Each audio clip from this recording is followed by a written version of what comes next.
They had expected to report back by midday.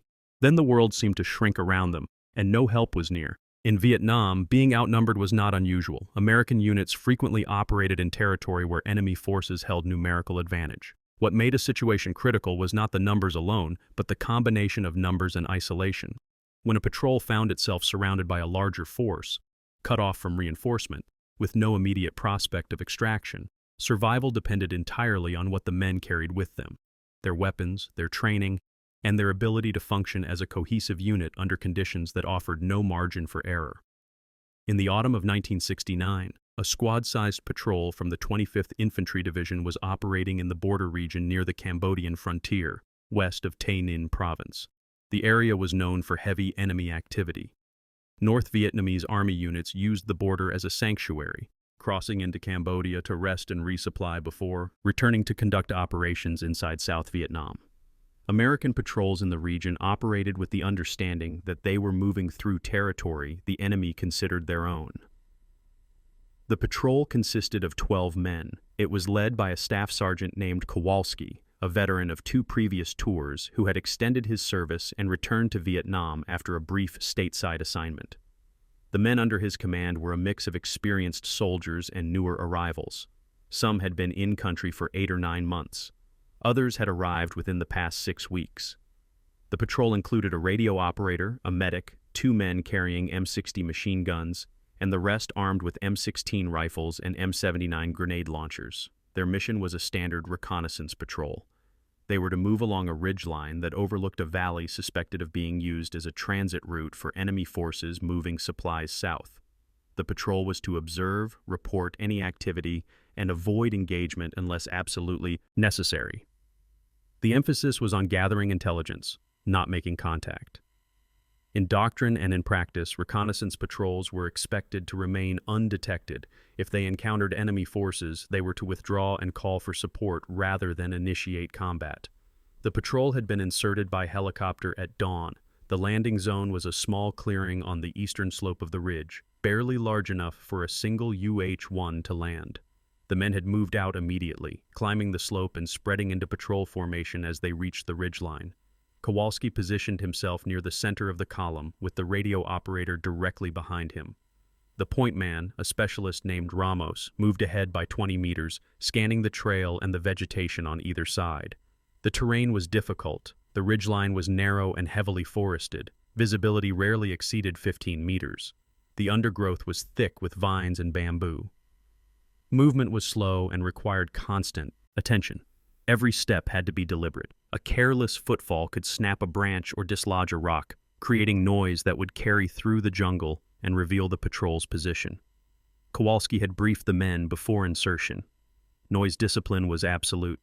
No talking except in whispers and only when necessary. Hand signals for all communication. Movement would be slow and methodical. They would halt every 30 minutes to listen. The radio operator would transmit situation reports every 2 hours. If they observed enemy activity, they would report it immediately and withdraw to a safe distance. The mission timeline called for extraction at 1600 hours from a landing zone 2 kilometers south of their current position. Everything proceeded as planned for the first 3 hours. The patrol moved along the ridgeline without incident. Ramos maintained his position at point, signaling back when the trail narrowed or when obstacles required a change in direction. Kowalski monitored the pace and ensured the men maintained proper intervals. The radio operator, a private first class named Dugan, transmitted the scheduled reports. The firebase acknowledged each transmission and confirmed receipt. At approximately 1000 hours, Ramos signaled a halt. He raised his fist and dropped to one knee. The patrol stopped immediately, each man freezing in place. Kowalski moved forward in a low crouch and joined Ramos at the front of the column. Ramos pointed to the ground without speaking. There, crossing the trail at an oblique angle, were fresh boot prints. They were not American. The tread pattern was different, consistent with the footwear worn by North Vietnamese army soldiers. The prints were recent, made within the past few hours. The soil was still slightly damp from the morning dew, and the edges of the prints had not yet dried or collapsed. Kowalski counted at least 15 distinct sets of prints, suggesting a unit larger than their own. Patrol had passed through the area moving west. Kowalski examined the prints carefully.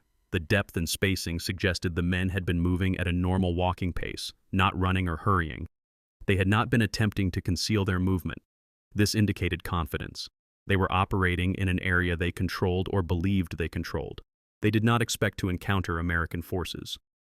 Kowalski signaled for Dugan to move forward. He whispered instructions to transmit a spot report to the firebase.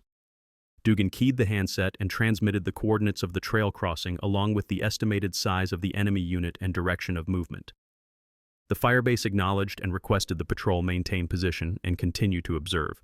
Kowalski did not like the order, but he understood it. The enemy unit that had left the tracks might be part of a larger movement. Observing their activity could provide valuable intelligence. The patrol was positioned on high ground with good concealment.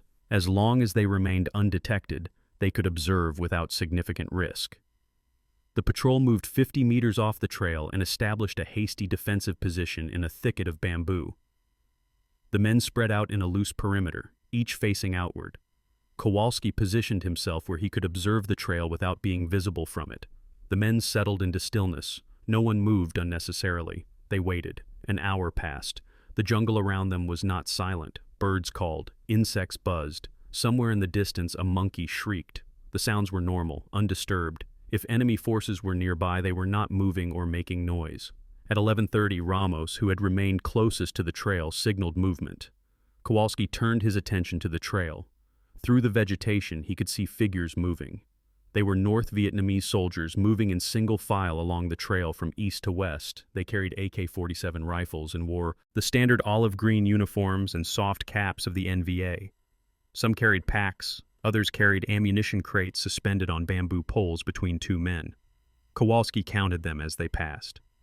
12, 15, 20. The column continued. He stopped counting at 30 and focused instead on observing their equipment and behavior. They were moving with purpose, but without apparent urgency. They talked quietly among themselves. No one appeared to be providing security or watching for threats. They were comfortable. The column took nearly 10 minutes to pass. Kowalski estimated at least 40 to 50 soldiers, possibly more. This was a reinforced platoon, possibly a company-sized element broken into smaller groups. They were moving supplies, which meant there was a base camp or staging area somewhere to the west, likely just across the Cambodian border where American ground forces could not pursue. Dugan transmitted the observation to the firebase. The response was immediate. The firebase wanted the patrol to continue observing and to report any additional movement. Air assets were being scrambled to the area, but they would not arrive for at least 30 minutes. The patrol was to remain in position and avoid engagement. Kowalski acknowledged the order and settled back into the thicket. The men remained motionless. The waiting continued.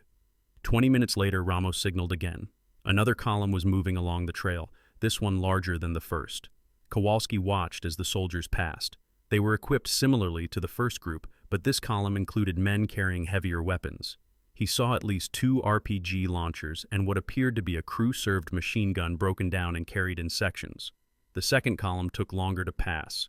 Kowalski estimated at least 70 soldiers, possibly more.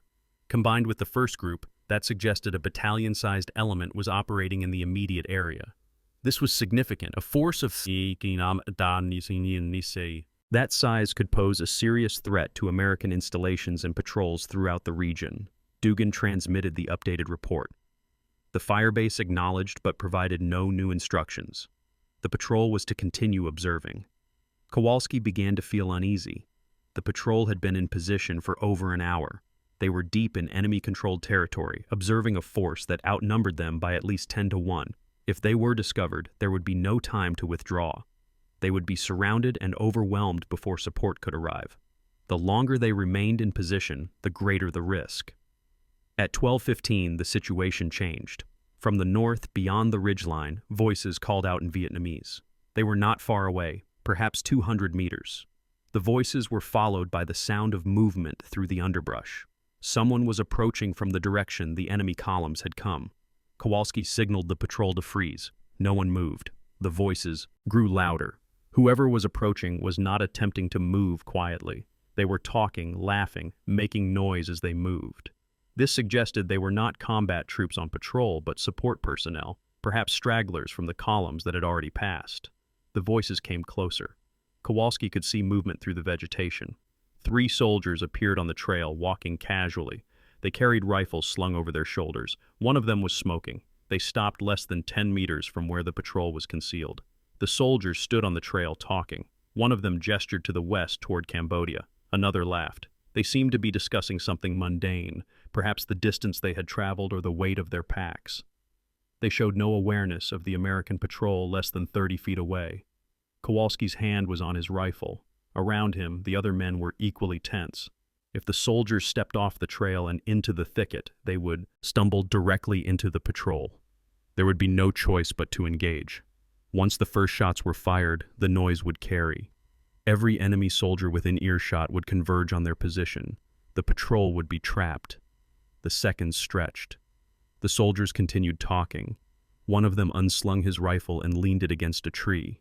He reached into his pack and pulled out a canteen. He drank, then offered the canteen to one of the others. They passed it between them. Kowalski did not move. He did not even breathe deeply. Around him, the men of the patrol were equally frozen. The tension was absolute. After what felt like an eternity but was likely less than 5 minutes, the soldiers finished their water, shouldered their rifles, and continued walking west along the trail. Their voices faded. The jungle returned to its ambient noise. Kowalski exhaled slowly. He signaled Dugan to transmit an update. Dugan keyed the handset and whispered the report. There was no response. He repeated the transmission. Still nothing. He adjusted the frequency and tried again. The radio produced only static.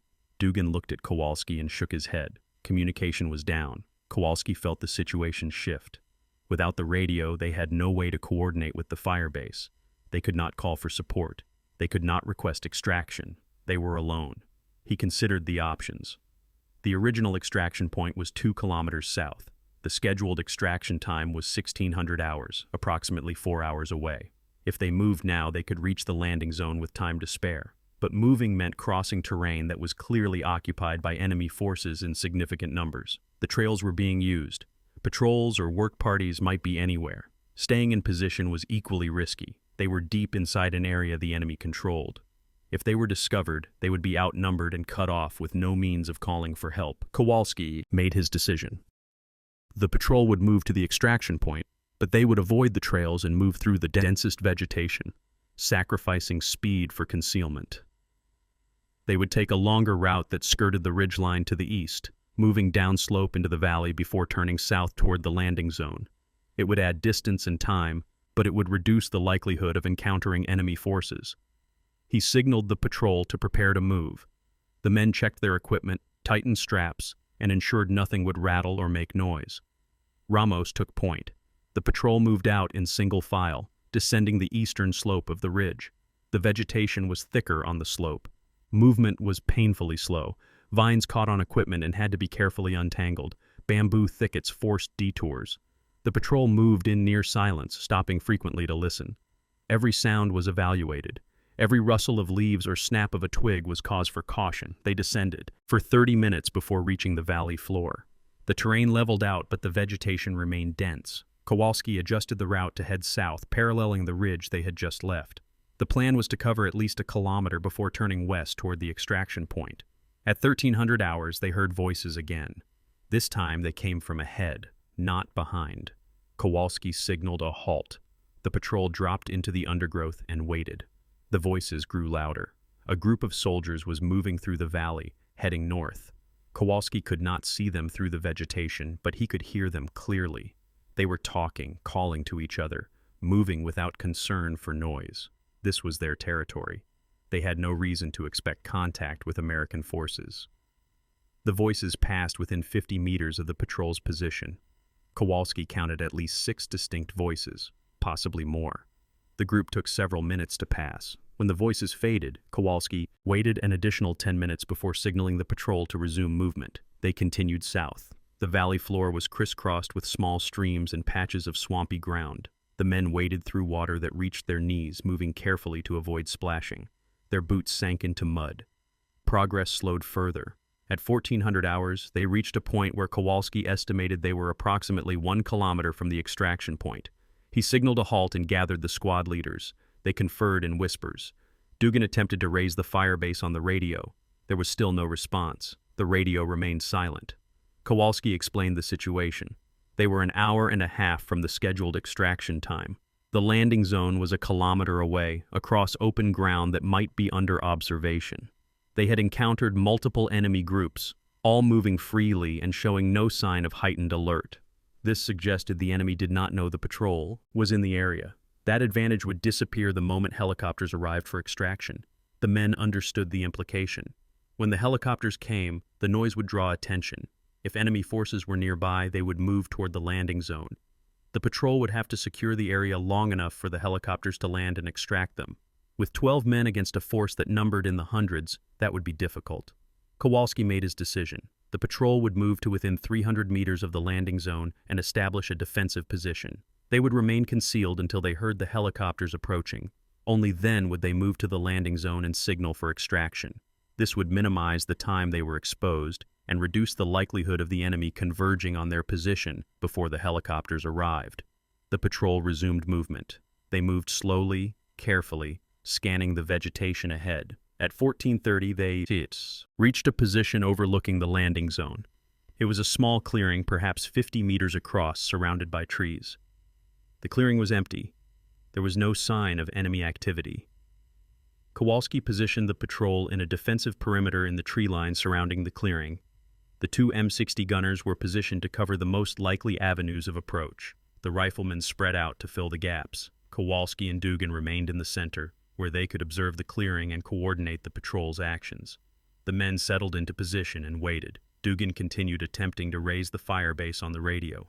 At 1500 hours, he finally received a response. The signal was weak and broken by static, but it was functional. He transmitted their position and requested confirmation of extraction. The firebase responded that helicopters were inbound and would arrive at the landing zone at 1600 hours as scheduled. The patrol was to signal with smoke when the helicopters were in sight. Dugan acknowledged and relayed the information to Kowalski. Kowalski checked his watch. 30 minutes until extraction. The men waited in silence, watching the clearing and the jungle beyond. The tension was palpable. Everyone understood that the next 30 minutes would determine whether they made it out or not. At 15:45, they heard the distant sound of rotor blades. The helicopters were approaching from the east. The sound grew louder. Kowalski pulled a smoke grenade from his webbing and prepared to deploy it. Then, from the north, they heard voices. Enemy soldiers were moving toward the clearing. The voices were close, perhaps 100 meters away. Kowalski froze. The helicopters were still a minute or two out. The enemy soldiers were approaching rapidly. He made a decision. He would not deploy the smoke until the helicopters were directly overhead. Deploying it too early would reveal their position to the enemy soldiers, approaching from the north. The helicopters would have to find the landing zone without the smoke signal. The rotor noise grew louder. The helicopters appeared over the tree line, two UH-1s flying in tandem. They circled the clearing once, searching for the smoke signal that had not appeared. Kowalski waited. The voices from the north grew louder. The enemy soldiers were almost at the edge of the clearing. Kowalski pulled the pin on the smoke grenade and threw it into the center of the clearing. Yellow smoke billowed upward. The lead helicopter banked and began its approach. At the same moment, enemy soldiers emerged from the tree line on the far side of the clearing. They saw the smoke. They saw the helicopters. They raised their weapons. Kowalski shouted the order. The patrol opened fire. The two M60 gunners engaged first, raking the tree line where the enemy soldiers had appeared. The enemy returned fire. Rounds snapped through the air. The clearing erupted in gunfire. The lead helicopter descended toward the clearing. Its door gunners opened fire, suppressing the enemy soldiers on the far side. The helicopter touched down. Kowalski shouted for half the patrol to move. 6 men broke from the tree line and ran toward the helicopter, firing as they moved. They reached the aircraft and scrambled aboard. The helicopter lifted off immediately. The second helicopter descended to take its place. The remaining 6 men provided covering fire. Enemy soldiers were now visible on 2 sides of the clearing. They were moving toward the landing zone, firing as they advanced. The second helicopter touched down. Kowalski and the remaining men sprinted toward it. Rounds impacted the ground around them. 1 man stumbled but kept running. They reached the helicopter and climbed aboard. The door gunners continued firing. The helicopter lifted off, climbing steeply and banking away from the clearing. From the air, Kowalski could see enemy soldiers converging on the clearing from multiple directions. There were dozens of them, perhaps more. If the extraction had been delayed by even a few minutes, the patrol would have been overrun. The helicopters flew east, climbing over the jungle canopy and leaving the clearing behind. Kowalski looked at the men around him. No one had been hit. They had made it out. Back at the fire base, the patrol was debriefed. Kowalski provided a detailed report on the enemy activity they had observed. The intelligence was considered significant. The size and composition of the enemy force suggested a major buildup in the border region. Additional patrols were planned. Airstrikes were authorized. Dugan's radio was inspected. The loss of communication had been caused by a loose antenna connection, aggravated by movement through dense vegetation. It was repaired and returned to service. The patrol had been outnumbered by a factor of at least 10 to 1. They had been cut off from support for hours. They had operated in territory the enemy controlled, surrounded by forces that would have overwhelmed them if discovered. They had survived through discipline, careful movement, and the ability to remain undetected until extraction was imminent. Kowalski's decision-making had been critical. He had recognized the danger of remaining in place too long. He had chosen a route that avoided enemy contact. He had positioned the patrol to secure the landing zone without exposing his men prematurely. When contact became unavoidable, he had coordinated the extraction under fire and ensured everyone made it aboard the helicopters. The patrol's experience reflected a reality of the Vietnam War that was rarely discussed in simple terms. American units often operated at a numerical disadvantage. They moved through terrain the enemy knew better. They conducted missions in areas where the enemy could mass forces and choose the time and place of engagement. Survival in those conditions required more than firepower. It required tactical discipline, situational awareness, and leadership that could make sound decisions under pressure. Being outnumbered was manageable. Being cut off was manageable. Being both simultaneously in hostile territory with no immediate prospect of support left little room for error. The men who survived those situations did so because they had been trained to operate independently, to trust their leaders, and to function as a cohesive unit even when the situation seemed untenable. Kowalski's patrol returned to operations the following week. The missions continued, the patrols continued, and in the jungle, as always, the calculation of risk and survival played out in silence, in careful movement, and in the decisions made by men who understood that being outnumbered was not the same as being defeated, as long as discipline held and the unit remained intact.